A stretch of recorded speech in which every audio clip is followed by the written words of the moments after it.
بسم اللہ الرحمن الرحیم۔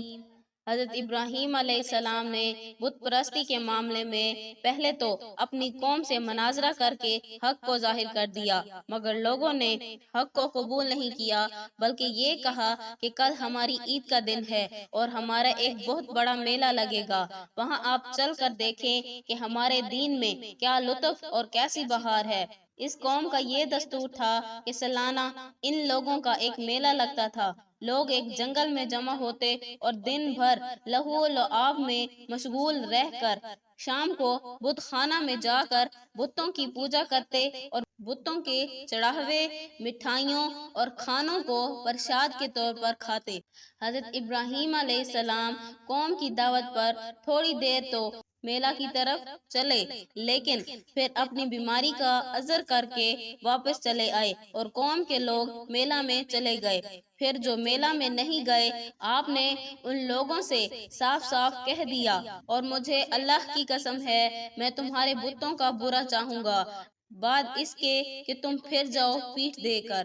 چنانچہ اس کے بعد آپ ایک کلہاڑی لے کر بت خانہ میں تشریف لے گئے اور دیکھا کہ اس میں چھوٹے بڑے بہت سے بت ہیں اور دروازہ کے سامنے ایک بہت بڑا بت ہے۔ ان چھوٹے معبودوں کو دیکھ کر توحید الہی کے جذبہ سے آپ جلال میں آ گئے اور کلہاڑی سے مار مار کر بتوں کو چکنا چور کر ڈالا اور سب سے بڑے بت کو چھوڑ دیا، اور کلہاڑی اس کے کندھے پر رکھ کر آپ بت خانہ سے باہر چلے آئے۔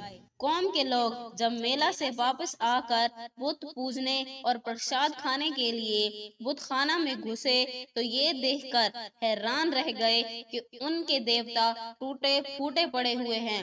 ایک دم سب بکھلا گئے اور شور مچا کر چلانے لگے، کس نے ہمارے خداؤں کے ساتھ یہ کام کیا؟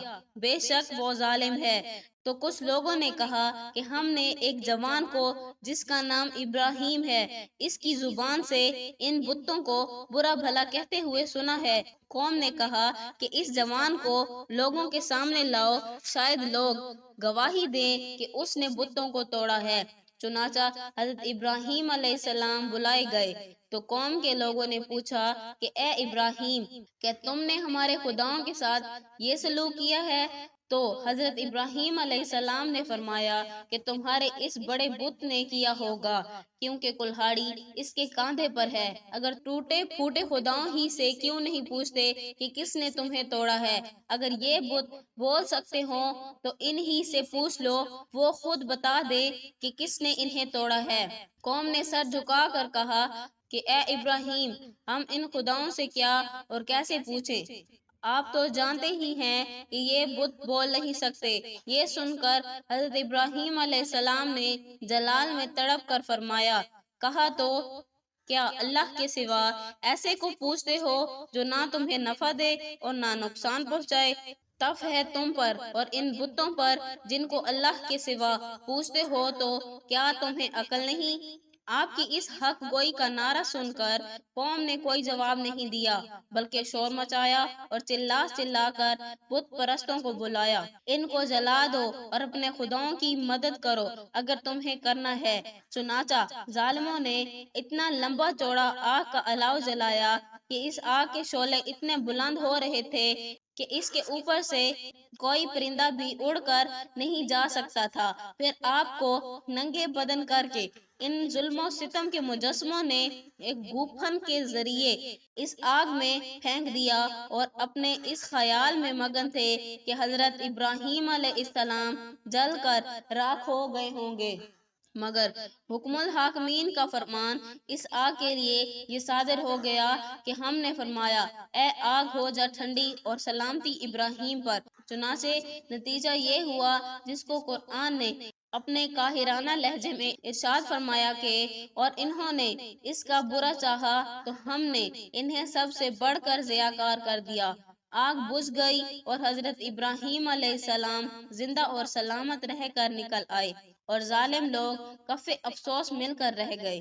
جب نمرود نے اپنی ساری قوم کے روبرو حضرت ابراہیم علیہ السلام کو آگ میں پھینک دیا تو زمین و آسمان کی تمام مخلوقات چیخ مار مار کر بارگاہ خدا بندی میں عرض کرنے لگی کہ خداوند، تیرے خلیل آگ میں ڈالے جا رہے ہیں اور ان کے سوا زمین میں کوئی اور انسان تیری توحید کا علمدار اور تیرا پرستار نہیں، لہٰذا تو ہمیں اجازت دے کہ ہم ان کی امداد و نصرت کریں۔ تو اللہ تعالیٰ نے فرمایا کہ ابراہیم میرے خلیل ہیں اور میں ان کا معبود ہوں، تو اگر حضرت ابراہیم علیہ السلام تم سبوں سے فریاد کر کے مدد طلب کریں تو میری اجازت ہے کہ سب ان کی مدد کرو، اور اگر وہ میرے سوا کسی اور سے کوئی مدد طلب نہ کرے تو تم سب سن لو کہ میں ان کا دوست اور حامی و مددگار ہوں، لہٰذا تم اب ان کا معاملہ میرے اوپر چھوڑ دو۔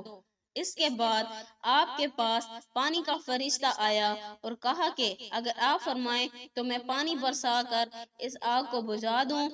پھر ہوا کا فرشتہ حاضر ہوا اور اس نے کہا کہ اگر آپ کا حکم ہو تو میں زبردست آندھی چلا کر اس آگ کو اڑا دوں۔